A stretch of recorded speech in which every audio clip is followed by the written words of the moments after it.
Alice in Chains, Brother, Guitar Lesson and Guitar Tabs. I'll play through all the different sections right at the start. After that, I'll go back through and give a little more explanation with everything. Before we get into the lesson, do me a big favor and hit the subscription button. It gives me a clear signal that you enjoy these and would like me to do some more. And now let's get into the video.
Alright, so for starters, we're not going to be messing around with any E-flat tuning or capos or any of that. Just keep it nice standard here.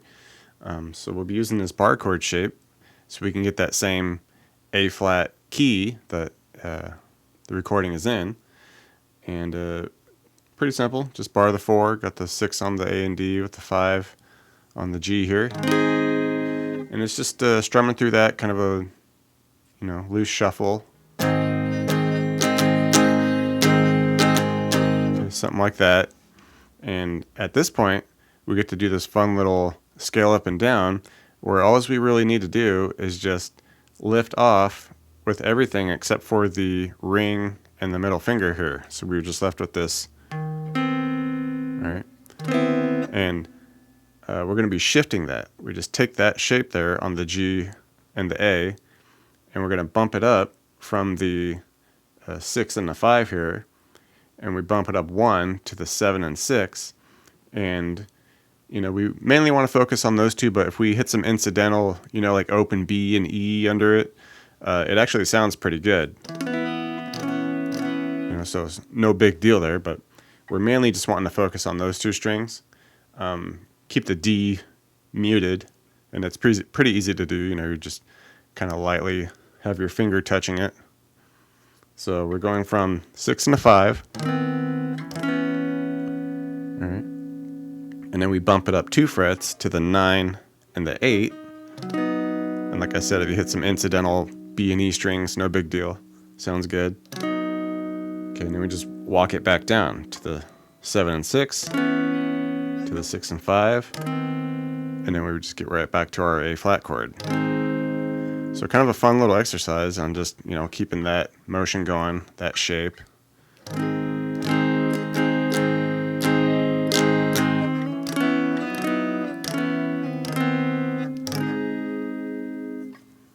Alright, then we get the fun little scale up riff and the neat little bends with it. And we'll start it down here. It actually starts lower. We go to the 2 on the E and go 2 to 4. Drop down on the A, go 2, 4, a little closer together. And then we slide the 4 to 6. And then come down, we hit the 4 on the D. All right, and at this point, we come on over and If you can't hold that note while doing this, don't sweat it. Just kind of come over and do it then. But I like to try to hold that note just to keep it, the bass over the top of it. And bend on the 8 of the G, and then bend on the 5 of the G, and release.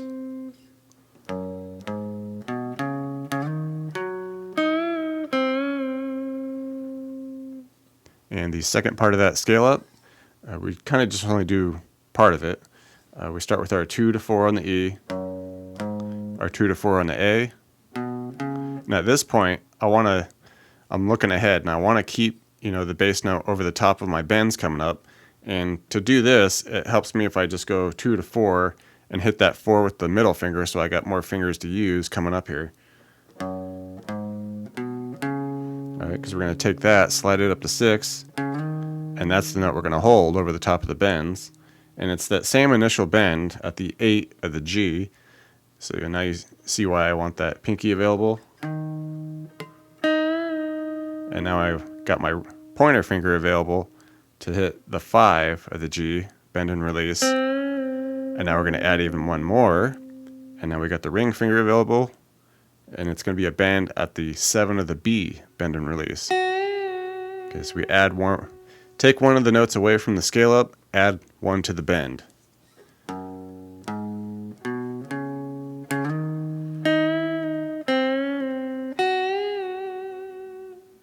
And the only other pattern here is the chorus, and it's pretty straightforward.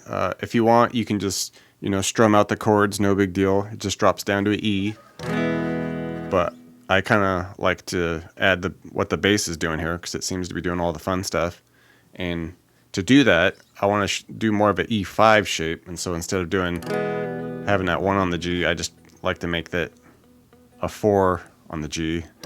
So we just get a big old E5 now. And this way I can add the cool bass scale up a lot easier. So we just strum this out a couple. Then we can add the bass scale up by going 2 on the E to 4. Come down, we hit the 2 on the A to 4. And those are a little closer together. Come down, hit the 2 on the E. 4, 2. Work it back down now to the 4 to 2 on the A. Okay.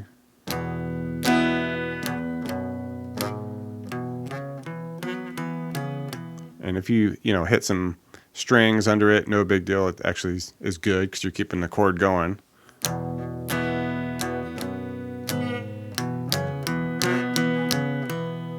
right, and then from there we just move back to our A flat here at the 4th fret.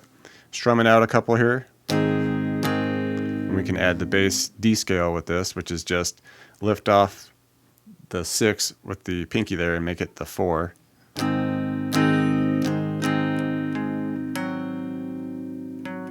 Okay, so we get that.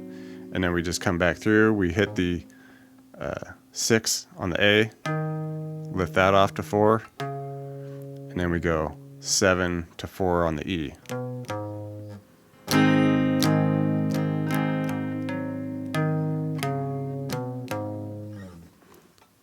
And we just wrap up the chorus by doing our E pattern again.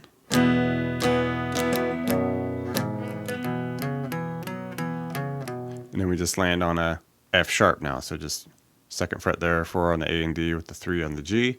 And with this, nothing really happens with the bass,